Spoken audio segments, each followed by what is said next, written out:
చెవిలో నుంచి దుర్వాసన రావటం కానీ చీము రావటం వల్ల కారణాలు ఒకటి చెవిలో రంధ్రం పట్టడమే కాదండి, వేరే కారణాలు కూడా ఉంటాయి.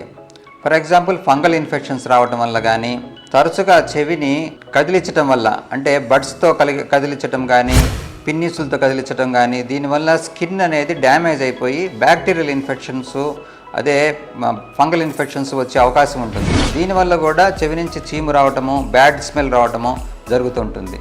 అది కాకుండా ఎవరైతే చిన్నపిల్లల్లో తరచుగా జలుబు లాంటివి వస్తుంటే కనుక వాళ్ళల్లో ముక్కు నుంచి ఇన్ఫెక్షన్ చెవిలోకి వచ్చి రంధ్రం పడి వాళ్ళల్లో చీము వస్తుందన్నమాట. సో ఈ విధంగా చెవిలో రంధ్రం పట్టడం ఒక కారణం అయితే, ఫంగల్ ఇన్ఫెక్షన్స్, బ్యాక్టీరియల్ ఇన్ఫెక్షన్స్ రావడం కూడా మిగతా కారణాలుగా చెప్పుకోవాలి.